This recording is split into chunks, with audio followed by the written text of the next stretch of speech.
Of everything on your face, your eyebrows are quietly doing more to age you or to lift you than almost anything else. And most women over 50 have no idea. Because here is the truth. The way we were taught to do our brows, the thin lines we plucked in our youth, the hard, dark pencil, the high, sharp arch, was designed for a different face and a different decade, and on mature skin, those very habits are dragging your whole face down and adding years you do not need. Brows frame the eyes, and the eyes are the very first place anyone looks when they meet you, so a tired, thin, harsh, or drooping brow makes the whole face read as older and more tired in an instant, while a soft, full, gently lifted brow can genuinely take 10 years off, no needle, no filler, and no procedure required. I have watched a single change to the brows do more for a woman's whole face than a cabinet full of expensive creams ever could, because the brow sits right at the top of the face and quietly sets the mood for everything below it. So when you get it right, the eyes brighten, the lids look less heavy, and the whole face seems to lift and wake up at once. So today, I'm giving you 7 tiny brow tweaks, 7 things to stop doing after 50, and exactly what to do instead. And every single one of them is small, easy, and free or nearly free, and chosen specifically for how the brow changes as we age. Most of them take less than a minute, and several of them are completely free. And by the end, you are going to see how a few gentle changes to this one small feature can lift, open, and refresh your entire face. Let us start with the biggest one, the one that quietly ages more faces than any other single habit in this entire video. Tweak number 1, stop keeping your brows too thin and overplucked, and let them be softer and fuller. So many of us plucked our brows into thin, high lines when that was the fashion decades ago, and thin brows are one of the quietest, most powerful things that age a face, because full, healthy brows are associated with youth, and they frame and lift the entire upper face, while a thin, sparse brow makes the eyes look smaller and the face look older and more severe. The change is to aim for soft and full. Now, let me be honest with you, because I always will be. After decades of plucking, the hair does not always grow back the way it once did. And for some women, it simply will not fill in on its own. So this is not a promise that you can grow them back. But every single woman can create the look of a fuller brow by putting the tweezers down, leaving them alone to see what returns, and filling the sparse areas thoughtfully. A fuller, softer brow is the single most rejuvenating change on this entire list. Think of your brow the way you would a picture frame. A thin, spindly frame makes even a beautiful picture look smaller and neglected, while a fuller, well-kept frame draws the eye and makes everything inside it look richer, and your eyes are the picture that frame exists to show off. A gentle way to start is to stop tweezing entirely for a few weeks and simply see what comes back, because a surprising amount of brow will often return once you leave it in peace, and only then decide what genuinely needs tidying. And remember that fuller does not mean bushy or unkempt. It means a soft, natural density that frames the eye, which almost anyone can create with a light hand and a little patience. Tweak number 2. Stop drawing harsh, dark, solid blocks of color and use soft, feathery, hair-like strokes instead. This is the mistake that turns a good idea into an aging one, because when you fill your brows with a hard, dark pencil pressed on in a solid line, you get a flat, drawn-on, unnatural block that looks severe and, frankly, older. The change is all about a lighter touch. Use short, light, feathery strokes that mimic the direction of real brow hairs, building color gradually rather than pressing on one heavy line, and use a light hand with a spoolie afterward to blend and soften everything. A brow that looks like soft, real hair reads as youthful and effortless, while a brow that looks painted on reads as hard and aged, and the only difference between them is how gently you apply the very same product.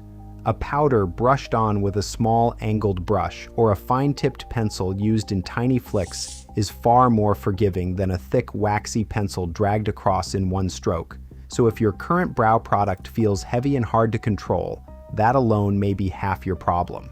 Build in thin layers, step back and check in the mirror, and stop the moment they look like soft hair rather than paint, because it is always easier to add a little more than to scrub off too much. Tweak number 3. Stop using a brow color that is too dark and soften your shade as your hair changes. Here's a mistake almost nobody talks about, and it ages women more than they realize. As we get older, our hair lightens and grays, and our skin tone softens. But many of us keep reaching for the same dark brow pencil we used at 40, and a dark, heavy brow against graying hair and paler skin looks harsh, artificial, and instantly older. The change is to go softer and lighter. Choose a brow shade that is close to your current hair color, and if anything, air a touch lighter rather than darker, because a soft, slightly lighter brow flatters maturing coloring far more than a stark dark one. If your hair has gone silver or gray, look for the soft taupes and grays made for exactly this, because the right, softer shade quietly takes years off, while the wrong, too dark one quietly adds them. A simple test is to hold the pencil up next to the roots of your hair in natural light. If it looks noticeably darker than your hair, it is too dark for your face now, however right it felt 10 years ago. Softening your brow shade is one of those changes that costs you nothing but a different pencil and takes years off instantly. And it is the tweak women are most surprised by, because almost no one thinks to update the color they have used for decades. Tweak number 4. Stop wearing the old high, sharp, peaked arch and soften it into a gentle, natural lift. Many of us learn to draw a high, dramatic, pointed arch, and while a good arch does lift the face, an overdrawn, sharply peaked one does the opposite, because that hard angle looks surprised, severe, and dated, and it draws attention to itself rather than gently framing the eye. The change is to soften the peak. Keep the arch, because a little lift is genuinely flattering, but round it off into a soft, natural curve rather than a sharp point, and place it correctly, roughly above the outer edge of your iris, not too far in toward the center. A soft, well-placed arch lifts the eye and opens the face. A hard, high, pointed one ages it and pulls focus. Gentle is the whole rule. If you are unsure where your natural arch wants to sit, look straight ahead into a mirror and let the highest point fall roughly above the outer edge of your iris. Then keep the line rising gently up to that point and easing softly down toward the tail, with no sharp corner anywhere. A rounded, natural arch flatters a maturing face far more than the sharp, drawn-on peaks, so many of us learned in our youth. And if your natural arch has softened or dropped over the years, you can gently suggest a little lift by building the color just slightly higher along the top edge at the arch, but keep it subtle because a whisper of lift looks fresh, while an obvious redraw looks drawn on. Tweak number 5. Stop letting the tail of your brow droop down or cutting it too short, and keep it lifted, angling up and out. The tail of the brow, the outer end, is a secret lever for the whole face, and 2 common habits ruin it. The first is letting the tail drop downward, ending lower than the front of the brow, which pulls the outer eye, and with it the whole face, downward toward gravity. The second is overplucking or trimming the tail too short, which leaves the eye unframed and again makes everything look like it is falling. The change is to keep the tail lifted and long enough. When you fill and shape, guide that tail gently up and out toward your temple, and make sure it ends level with or slightly higher than the front of your brow, never below it. That single upward angle at the outer brow lifts the entire eye area, and it is one of the most instantly rejuvenating tricks there is. It is remarkable how much of the tired, downturned look people blame on their eyes is really coming from a drooping brow tail, and lifting just that one small point often does more than any amount of concealer under the eye ever could. To find the right length, hold a pencil or your finger diagonally from the outer corner of your nose past the outer corner of your eye, and let your brow end where that line points, which keeps the tail long enough to frame and lift, rather than stopping short and leaving the eye to fall. If your tails have gone sparse over the years, this is exactly where a few soft, upward angled strokes make the biggest difference to the whole face. Tweak number 6. Stop wearing your brows flat and brush down, and brush them up and out. This one is so small and so free that people cannot believe how much it does, so please do not skip it. Most of us never think to brush our brows at all, or we brush them flat. But as we age, the hairs can grow more unruly and lie flat or point downward, which weighs the eye down and hides the fullness we do have. The change takes 10 seconds. Take a clean spoolie or an old washed mascara wand and brush your brow hairs upward and outward, up at the front and sweeping out toward the tail. This instantly lifts and opens the eye, makes even thinner brows look fuller by showing more of each hair, and gives you that soft, lifted, groomed, expensive-looking brow that a salon lamination charges a fortune for. Brushed up is younger, brushed flat or down is older. It is genuinely that simple. Try it right now if you can, one brow brushed up and the other left flat, and look at the difference between your two eyes in the mirror, because seeing it on your own face is far more convincing than any explanation, and once you have seen it, you will never skip this step again. It is the closest thing to a free brow lift that exists, and it lives at the bottom of your makeup bag.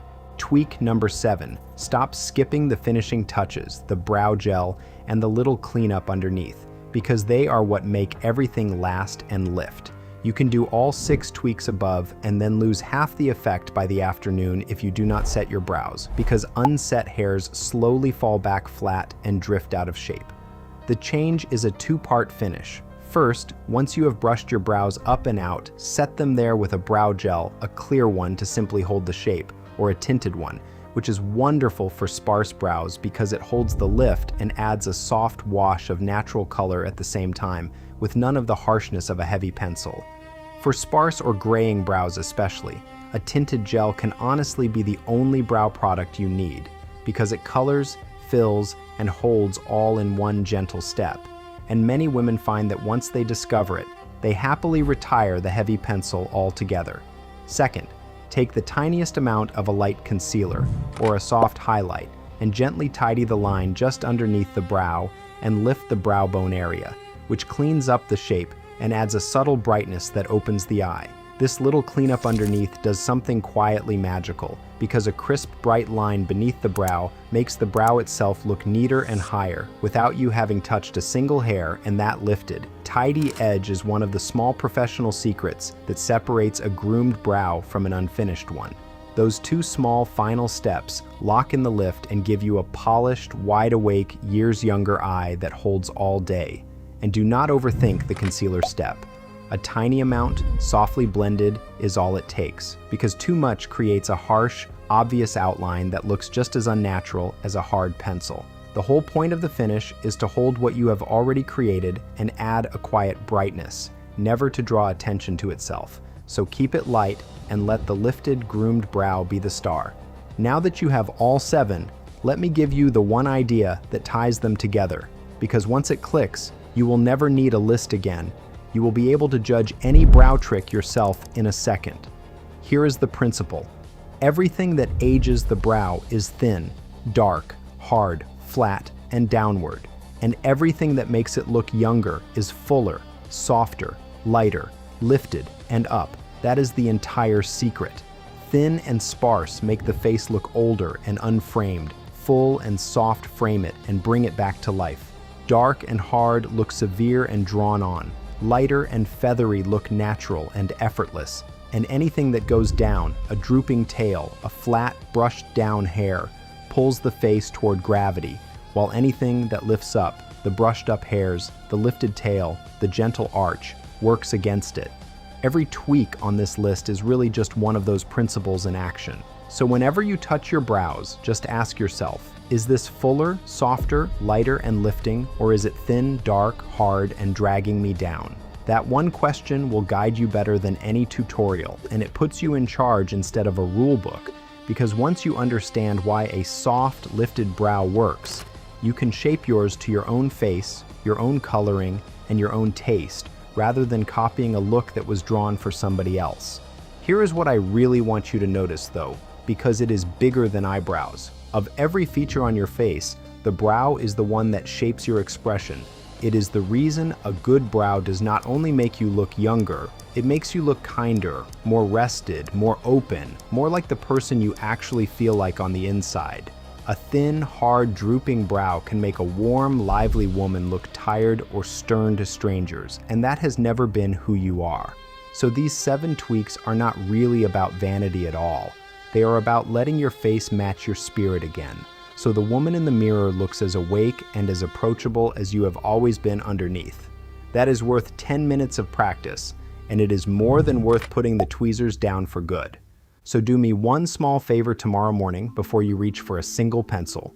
Pick up a spoolie or a clean, dry, old mascara wand and simply brush your brows straight up and out, and then look at yourself. No product, no color, no effort, just that.